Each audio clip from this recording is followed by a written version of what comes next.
புதுச்சேரியில என்டிஏ கூட்டணியிலிருந்து விலக முடிவெடுத்திருக்கக்கூடிய என்ஆர் காங்கிரஸ் தலைவர் ரங்கசாமியை சமாதானப்படுத்தக்கூடிய முயற்சியில பாஜக ஈடுபட்டிருக்கிறதா நம்ம முக்கிய தகவலை பார்க்கிறோம். விவரங்களோட செய்தியாளர் எழிலும் இணைந்திருக்கிறார். எழில், வணக்கம். என்ன சமாதான முயற்சி நடக்குது? மேலும் விவரங்கள் என்ன எழில்?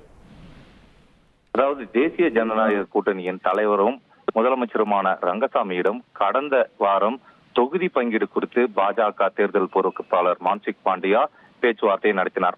அப்பொழுது என்ஆர் காங்கிரஸ் கட்சி 16 தொகுதிகளிலும் இதேபோல் பாஜக, அதிமுக 14 தொகுதிகளிலும் போட்டியிடுவது என முடிவு செய்து அப்பொழுதே அறிவிக்கப்பட்டது. மேலும் புதுச்சேரிக்கு மாநில அந்தஸ்து வழங்க வேண்டும் உள்ளிட்ட பல்வேறு நிபந்தனைகளை முதலமைச்சர் ரங்கசாமி பாஜகவிடம் முன்வைத்தார். ஆனால் பாஜக அதற்கு சரியான முறையில் பதிலளிக்கவில்லை என கூறப்படுகிறது.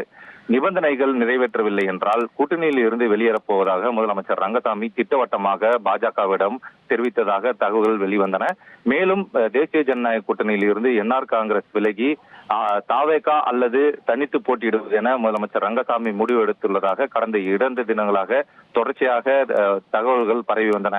இதனிடையே நேற்றைய தினம் டெல்லியில் பாஜக பார்லிமெண்ட் போர்டு கமிட்டி கூட்டமானது பிரதமர் நரேந்திர மோடி, பாஜக தேசிய தலைவர் நிதின் நபீன் தலைமையில் நடைபெற்றது.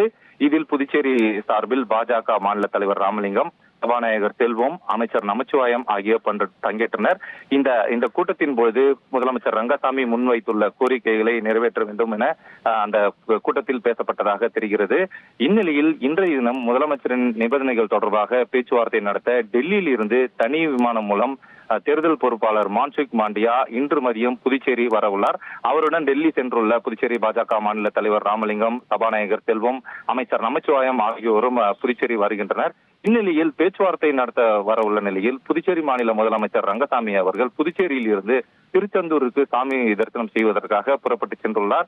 இது புதுச்சேரி அரசியலில் மிக பரபரப்பாக ஒரு சூழ்நிலையை ஏற்படுத்தியுள்ளது. ஏனெனில் முதலமைச்சர் ரங்கசாமியின் நிபந்தனைகள் பேச்சுவார்த்தை நடத்துவதற்காகவே டெல்லியில் இருந்து தனி விமானம் மூலம் தேர்தல் பொறுப்பாளர் மான்சிக் பாண்டியா வரவுள்ள நிலையில் அவர் புதுச்சேரியில் இருந்து புறப்பட்டு திருச்சியை நோக்கி சாலை மார்க்கமாக சென்று கொண்டிருக்கிறார். இது ஒரு புறம் இருக்க, புதுச்சேரியில் இந்த முதலமைச்சருக்கு அடுத்தபடியாக 5 பேர் கொண்ட குழுவின் என்ஆர் காங்கிரஸ் சார்பில் நியமிக்கப்பட்டுள்ளது. அமைச்சர் லட்சுமி நாராயணன், அக்கட்சியின் என்ஆர் காங்கிரஸ் கட்சியின் பொதுச் செயலாளர் ஜெயபாலர் உள்ளிட்ட 5 பேர் கொண்ட குழு அமைக்கப்பட்டுள்ளது. தற்பொழுது டெல்லியில் இருந்து வரும் பொறுப்பாளர் மான்சிக் பாண்டியா முதலமைச்சர் சந்திக்க முடியாத நிலையில் அவருடன், அதாவது அந்த 5 பேர் கொண்ட குழுவுடன் பேச்சுவார்த்தை நடத்தி முதலமைச்சர் நிபந்தனைகளை எந்த அளவுக்கு செய்ய முடியும் போன்ற பல்வேறு விஷயங்களை பேச உள்ளதாக, இன்று மாலை பேச உள்ளதாகவும் ஒரு கூடுதல் தகவல் தற்பொழுது நமக்கு கிடைத்துள்ளது. இருந்த போதிலும் இன்னும் 3 நாட்களே இந்த வேட்புமனு தாக்கல் செய்ய இறுதி நாளாக அறிவிக்கப்பட்டுள்ள நிலையில் தற்பொழுது வரை தேசிய ஜனநாயக கூட்டணியில் உள்ள என்ஆர் காங்கிரஸ், பாஜக இடையே இந்த ஒரு இழுபறியானது நிலைத்து வருகிறது. இருந்த போதிலும் பாஜக சார்பில், அதாவது என்ஆர் காங்கிரஸ் ஒப்புக்கொள்ளாத பொழுது பாஜகவானது எல்ஜேகே, அதிமுக, பாமக ஆகிய கட்சிகளுடன் கூட்டணி அமைத்து தனித்து போட்டியிடுவதெனும் ஒரு முடிவெடுத்துள்ளதாக பாஜக வட்டாரங்கள் தெரிவிக்கின்றன. அப்படி பாஜக சார்பில் தனித்து கூட்டணி அமைத்து போட்டியிடும் பொழுது என்ஆர் காங்கிரஸ் கட்சி தாவேகாவுடன் கூட்டணி அமைத்து தேர்தலை சந்திப்பதென முதலமைச்சர் ரங்கசாமி முடிவெடுத்துள்ளதாக தெரிகிறது. இன்று மாலை அல்லது நாளை காலை, அதாவது தேசிய ஜனநாயக கூட்டணியின் இந்த இறுதி ஒரு முடிவு வரும் என எட்டப்படும் என எதிர்பார்க்கப்படுகிறது. நன்றி எழில். புதுச்சேரியில திரு ரங்கசாமியை சமாதானப்படுத்துற முயற்சியில பாஜக ஈடுபட்டிருக்காங்க. அதனுடைய முழு விவரத்தை நாம கேட்டோம். Make India great again. மக்கள் ஆட்சி அமையும். மோடியினுடைய கேரண்டியை தான் மக்கள் நம்புவாங்க. வெற்றி கூட்டணி அமையும். எக்ஸ்பிரஸ் வேக செய்திகளில் இது இடைநில்லா பேருந்து.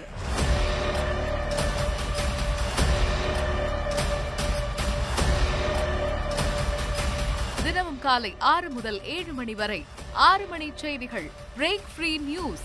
வரிசை கட்டி வரும் சுவாரஸ்ய செய்திகள் பிரேக்கே இல்லாமல். ரிமோட்டை மறங்க, அப்டேட்டா இருங்க.